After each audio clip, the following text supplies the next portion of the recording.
Vértice TV, con el alto auspicio de Universidad Austral de Chile, presenta La Entrevista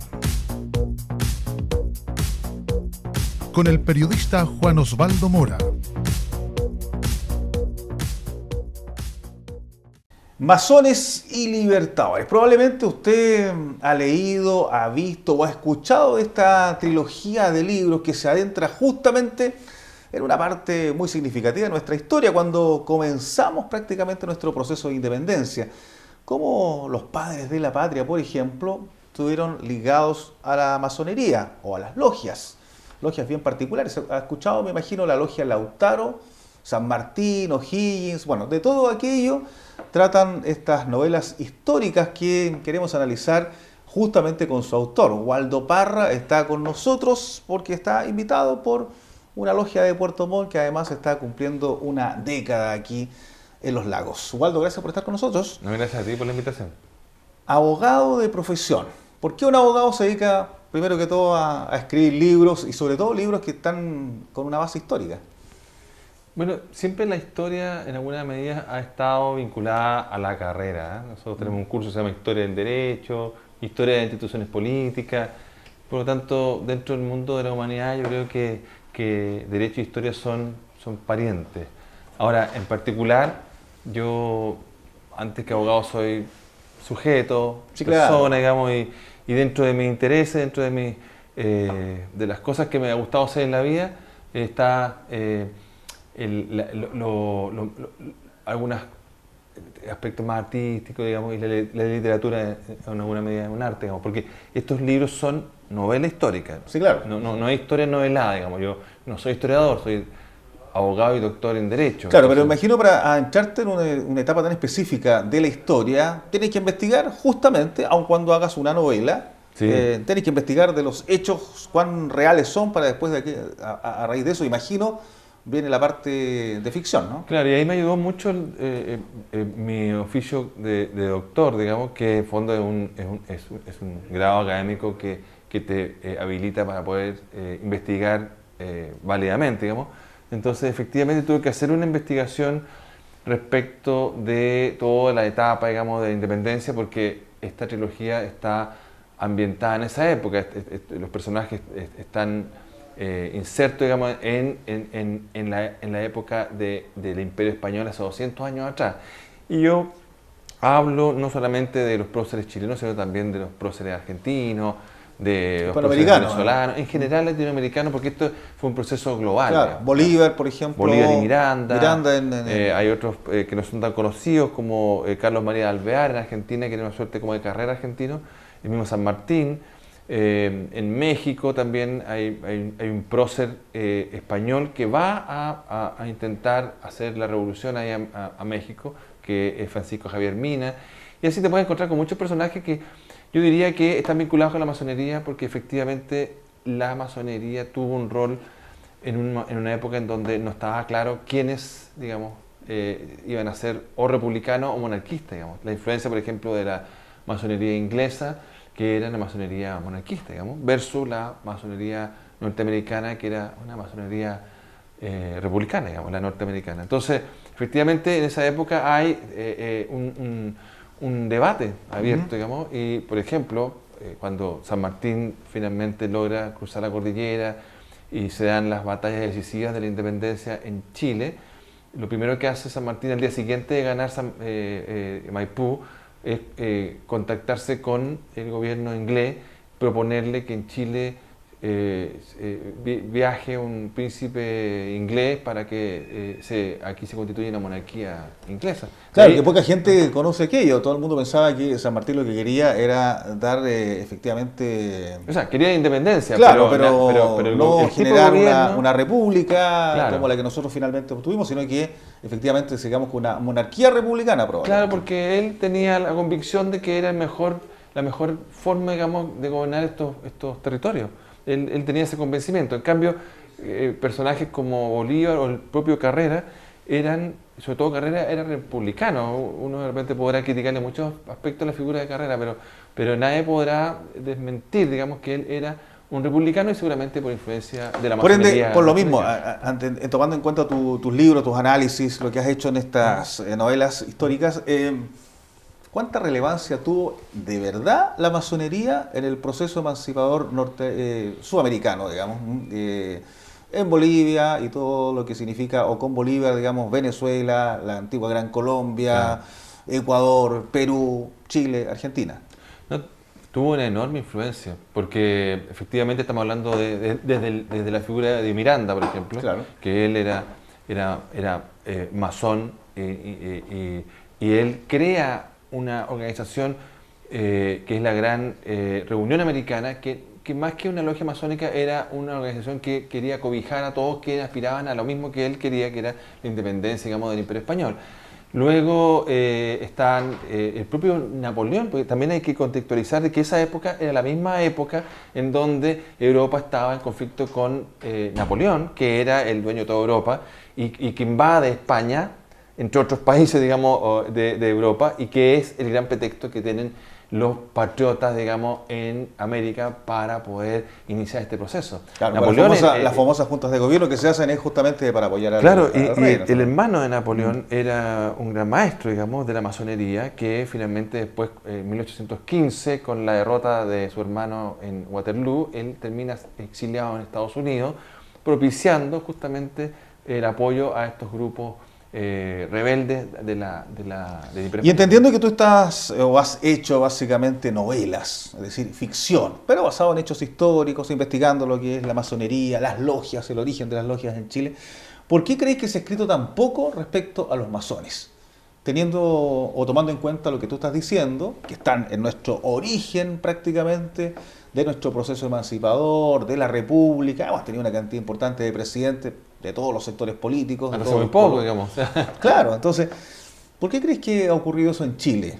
Que en otros lados la masonería y las logias han tenido probablemente un nivel de presencia pública mucho mayor de lo que ha tenido en Chile. No, pienso que en alguna medida puede ser alguna característica propia de la institución en Chile o en Hispanoamérica, este carácter reservado de la masonería que hace que trabaje mucho, pero que uno sepa más por sus resultados que por sus medios, digamos. Yo personalmente pienso que también porque por nuestra vida, digamos, en la época que éramos un reino o una colonia española, la influencia de la Iglesia Católica, a mi opinión personal, era muy potente, digamos, y por lo tanto seguramente también ahí hay algo, digamos. Todos los grupos cuando se inician son perseguidos, los mismos cristianos en la época del Imperio Romano eran un grupo secreto perseguido, digamos, ¿te fijas? Entonces me imagino que en una época en donde hablar de libertad, igualdad, fraternidad, digamos, que eran los grandes valores de la Revolución Francesa, digamos, y que de alguna manera toma como principios los masones, para un imperio como el español era prácticamente la muerte, digamos, ¿te fijas? Entonces, claro, se van generando todas estas lógicas, sobre todo en la época de independencia, de conspirar contra el poder, digamos, y hay que hacerlo, digamos, en secreto, en la sombra, digamos. De ahí yo creo que hay un paso para mantener una reserva, digamos, que seguramente es una reserva lógica desde el punto de vista de que cuando tú invitas a alguien a tu casa, tú invitas al que tú quieres, digamos, ¿te fijas? Y no tienes por qué darle explicaciones a nadie. Yo creo que la masonería en ese sentido mantuvo ese carácter reservado, digamos, que, claro, muchas veces por ignorancia se confunde con cosas y empieza a crearse toda una lógica así que casi de mitos y leyenda, digamos. Sí, claro, la masonería chilena yo creo que está muy mitificada. Claro, pero yo creo, y lo he dicho en otras oportunidades, que el día de hoy la masonería, sobre todo la chilena, es indudablemente la reserva moral del republicanismo. O sea, si nosotros tuvimos que decidir, porque para nosotros es muy normal hablar de república y democracia hoy día, digamos, pero vos lo insistís que hace 200 años atrás era un debate, digamos, abierto. Creo que hoy día la masonería se ha transformado en el lugar en donde vamos a encontrar gente que va a defender esos principios, que parecieran que ya son tan obvios, pero que siempre van a necesitar gente que... Claro, entendiendo además en un país como Chile, en que nos enorgullecemos de nuestro espíritu republicano. Claro. Hablemos perdido la democracia por un X tiempo, pero todos tenemos instituciones republicanas, tenemos ceremonias republicanas y que a todo el mundo en Chile la sienten como muy propia. Claro, A nadie se le claro. ocurriría Claro, suspenderlas, por ejemplo, claro, en el tiempo. y en ese aspecto entonces tú te encuentras con muchas personas que indudablemente, si uno ya analiza la historia de las comunidades locales, de las ciudades, te vas a encontrar con muchos personajes públicos locales que seguramente fueron y son masones, digamos, ¿te fijas? Y que claro, uno por esta misma reserva no lo conoce directamente, pero yo creo que hoy día la masonería en Chile ha dado pasos para abrirse más a la Sí, claro. sociedad. Hoy día es común ver la página de la logia, digamos, en las redes sociales, en Sí, claro. Twitter, qué sé yo, uno De ya hecho, los conoce. sitios y los lugares se visitan para el Día del Patrimonio. Además, que antes, que son que antes no se podía entrar. los templos masónicos Claro. son muy preciosos, bonitos de conocer, digamos. Entonces, claro, yo creo que se ha ido avanzando en torno a la idea de que es una institución que está arraigada en la comunidad, digamos, chilena, digamos, y eso es muy valioso porque finalmente, claro, esta idea un poco abstracta, digamos, de que tú no sabes muy bien dónde está, digamos, siquiera la sede, hace que también se pierda la importancia que han tenido, digamos, que, insisto, ha sido preponderante. Waldo, yendo a tus libros, para la gente que no lo ha leído, que probablemente nos está viendo aquí en Osorno, en La Unión, en Puerto Montt, en Puerto Varas, en Chiloé, es una trilogía, por cierto. Tú me decías fuera de cámara que eso originalmente era un solo libro. ¿Por qué separarla en tres textos, digamos? Claro, son razones, digamos, ¿Y cómo aproximarse a las obras? Claro, son razones de índole ya más práctica. Estas novelas, digamos, las fui publicando año por año. El primer libro era muy grande, muchas páginas, la letra era muy chica. Finalmente yo mismo decidí dividirla en tres y así se la presenté a la editorial. El último de los libros salió el año pasado, en 2018.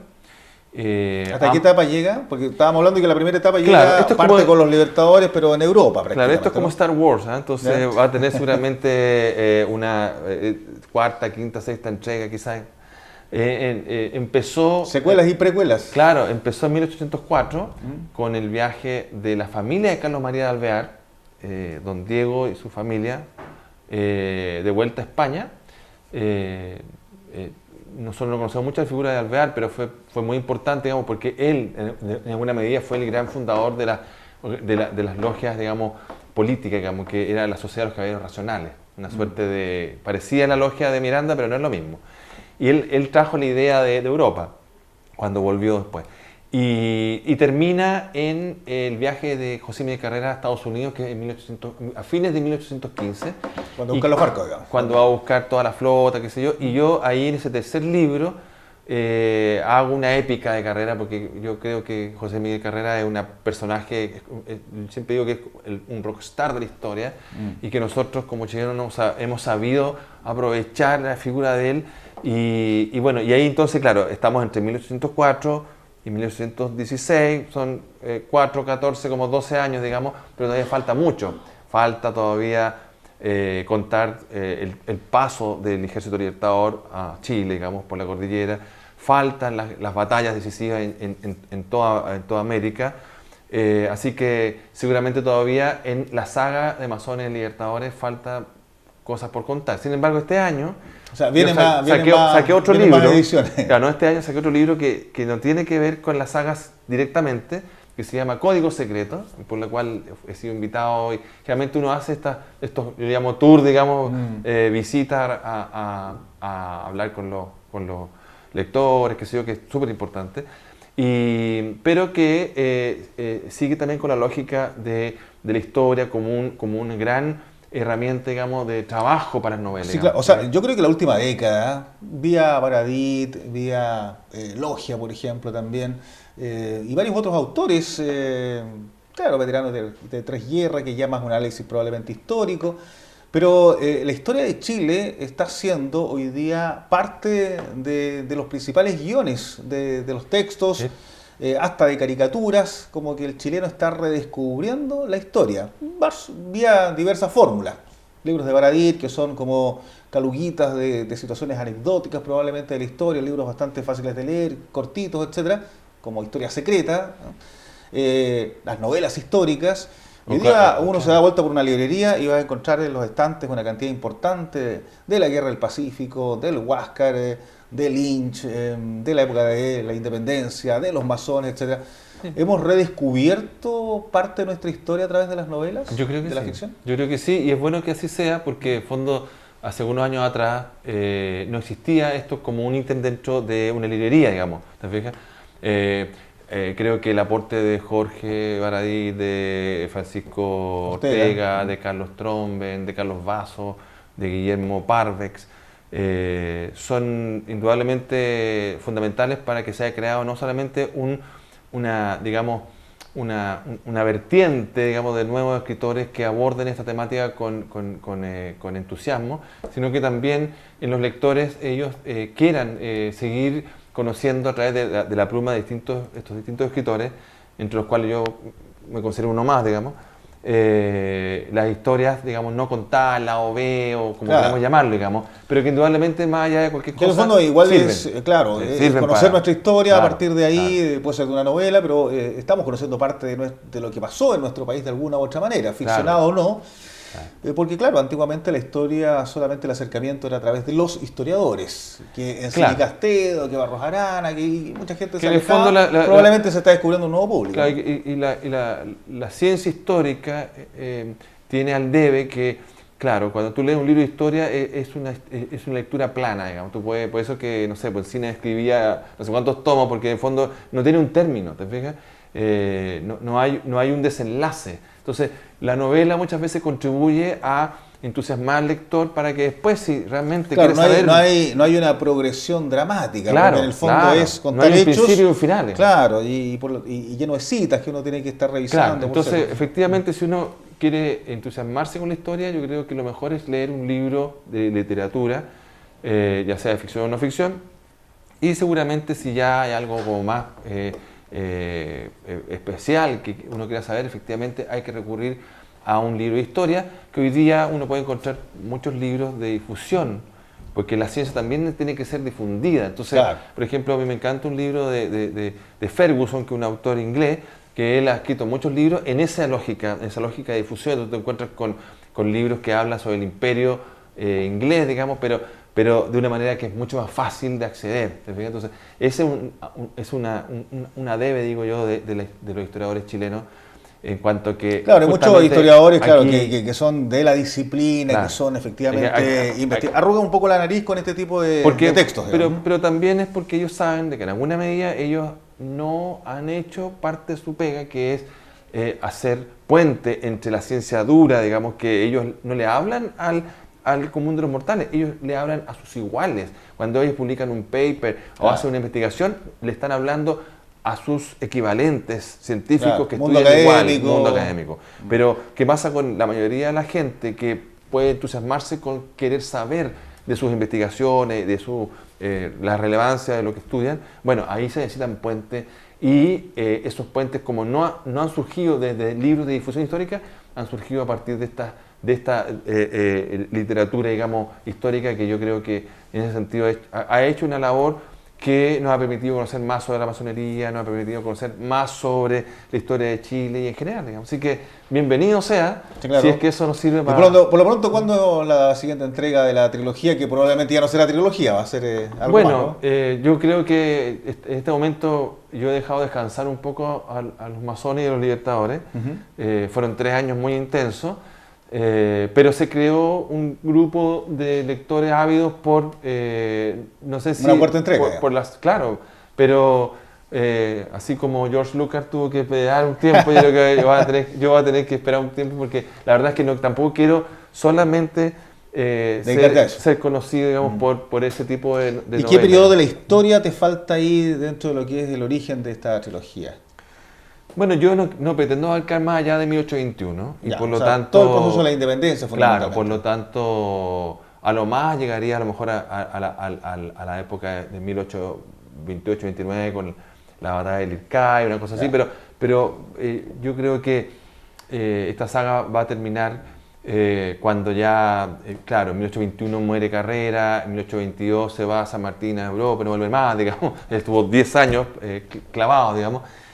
cuando en 1823 O'Higgins se va, digamos, Al Perú, etc. Entonces, es como ahí yo veo que hay como una fecha clave, pero como te digo, todavía faltan muchas cosas que contar y por lo tanto, y en clave y literatura yo creo que todavía queda mucho paño que cortar. Así que yo feliz de seguir trabajando en esa lógica, me encanta, digamos, y bueno, de poder venir a regiones y conversar con los lectores.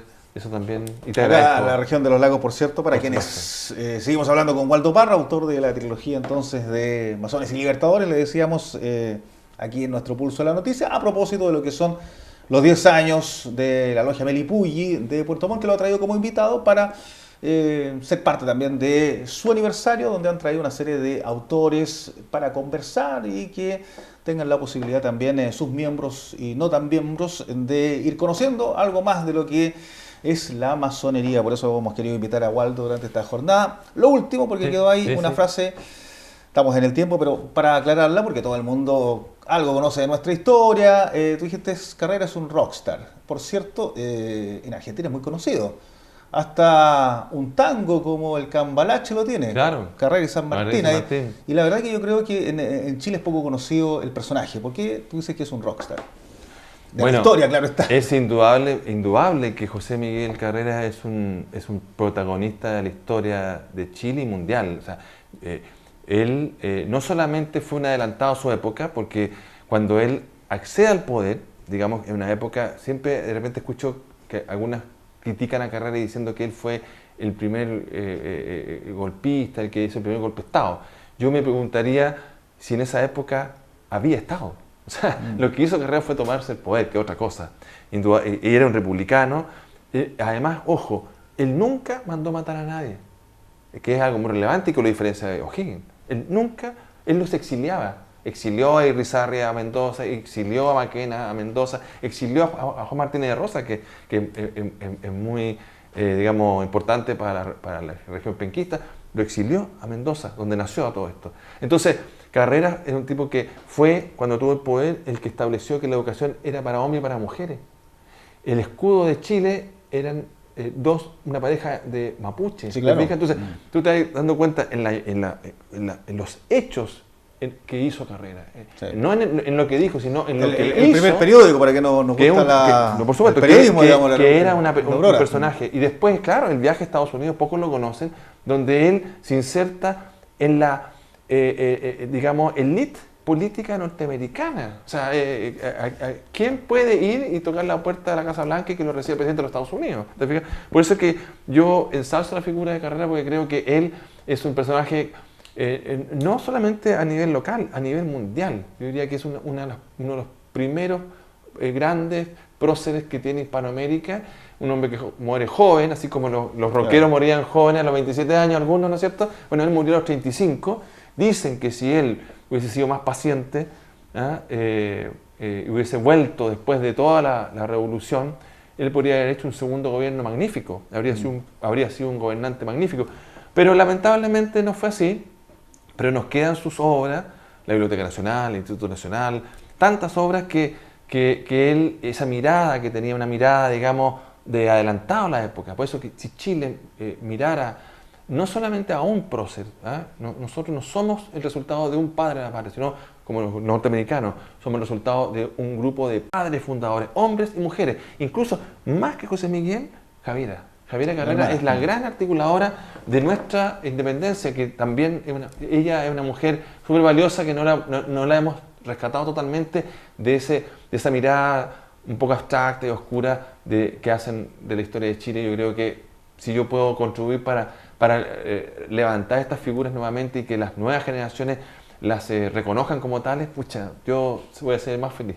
Bien, pues Waldo, nos pasamos un poco en el tiempo, pero bien valía la pena para conocernos. Siempre tenemos la oportunidad de analizar ahí la historia en televisión, pero a través también de un autor que se ha adentrado ahí en el origen prácticamente de nuestra independencia y además de la relación de las logias con los primeros padres fundadores, como dicen los norteamericanos, los padres de la patria. Como Oye, y un último dato, ¿Mm? Carrera fue iniciado en la masonería en Estados Unidos hace 200 años atrás. Para que usted vea la relevancia de esta organización que ha estado en buena parte de nuestra historia de Chile, incluso en la reciente, y que hoy día se está abriendo un poco más para conocer cómo es la institución por dentro. Gracias, hasta la Gracias próxima oportunidad. Waldo Parra, entonces, autor de esta trilogía. Siempre es bueno leer, bien sabemos, y si es de historia o de novela histórica, también siempre positivo. Gracias, hasta una próxima oportunidad. Somos la televisión regional, esto es Vértice TV, TViNet, hasta cuando nuestra característica indique que estamos nuevamente en contacto para conocer más historia, más personajes y por supuesto también la actualidad de nuestra región de los lagos. Hasta pronto. Vértice TV, con el alto auspicio de Universidad Austral de Chile, presentó La Entrevista con el periodista Juan Osvaldo Mora.